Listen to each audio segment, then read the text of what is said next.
Hi, John.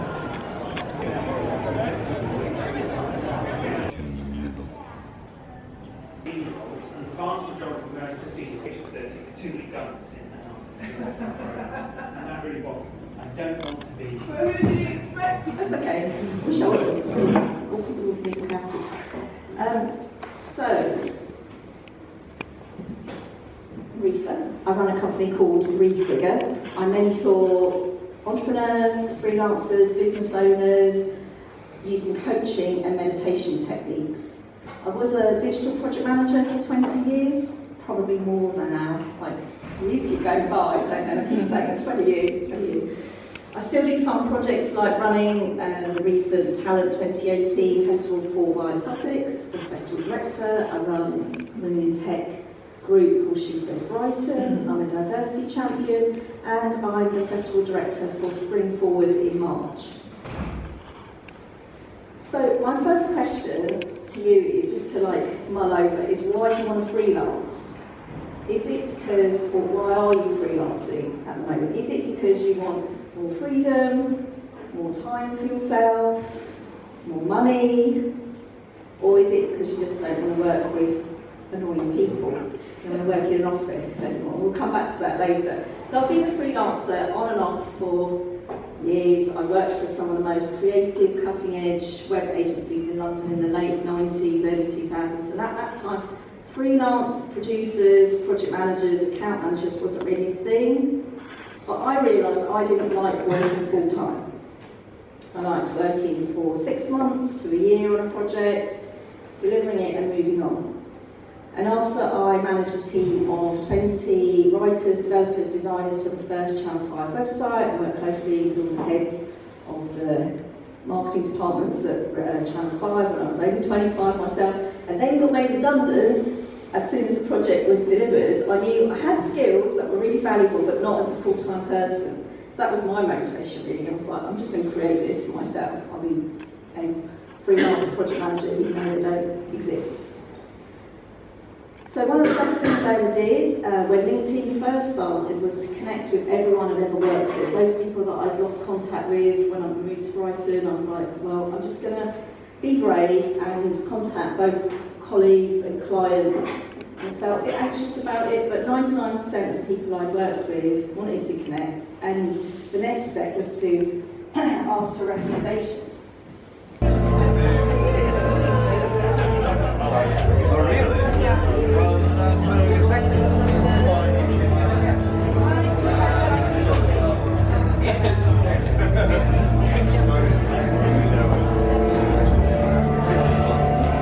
And the new peer groups that we've created and the possibilities, we're all thinking, oh, I want to just get to my screenplay now for rewriting, do this, and I've got this new idea, with all of those new possibilities and the new friendships within those possibilities.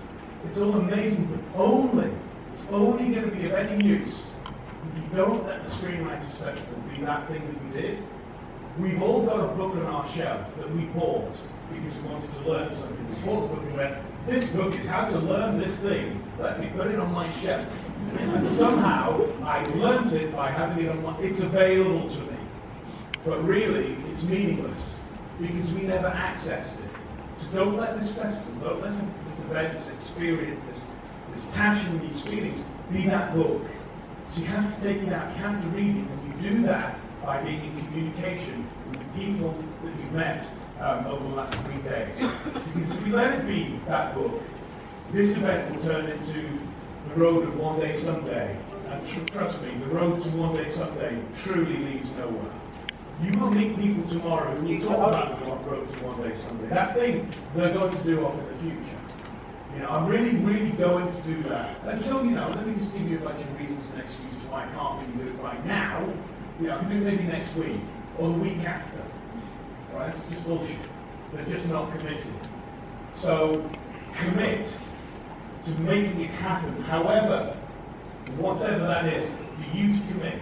That's the real strength of what we've got here at the Screenwriters Festival. So in order that we leave here primed for tomorrow morning, when amazing, empowered screenwriter meets the world, and that we make that transition amazing, we're going to leave here primed in an amazing state so that we can really look the future in the eye and say, I've got it. So, one last thought about, and I know this is very real for some of us in the room. For many of us, creativity, and I want to encompass everything from, being a painter to an actor, and screenwriting is in there somewhere, all of the other creative industries, is demonstrably, commercially, a crazy thing to do.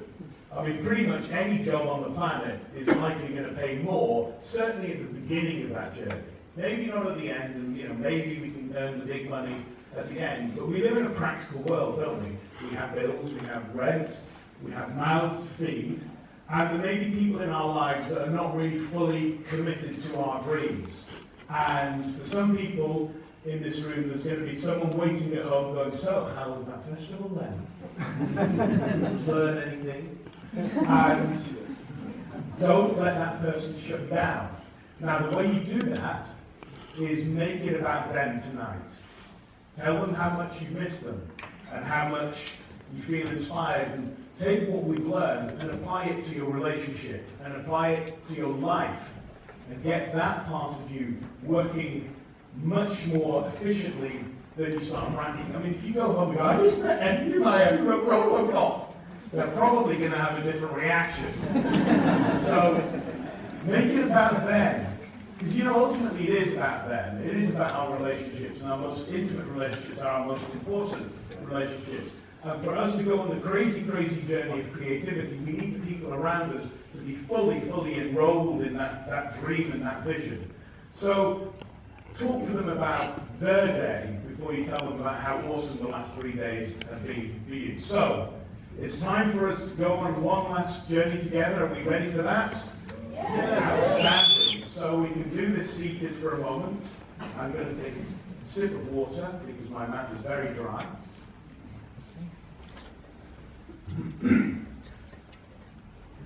Okay, so it's time to make what we've learned part of our DNA.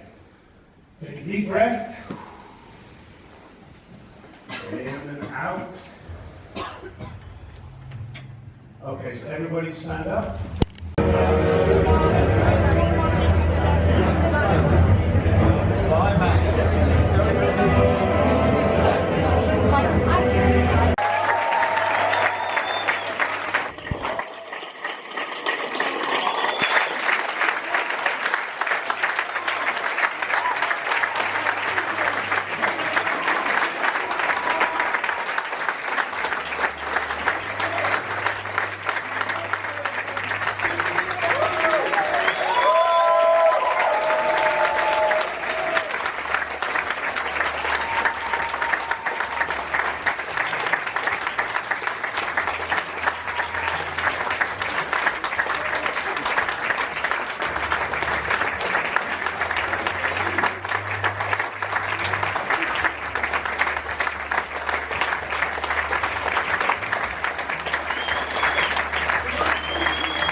Outstandingly for the last 3 days, and I want to invite every single one of you to come back. I love you all. I need to spend more time with every single one of you. The last 3 days, you have changed the world. You've changed individual lives, but more importantly, we brought more creativity into this universe, and that is fucking awesome. So, give them a rockstar welcome on your feet!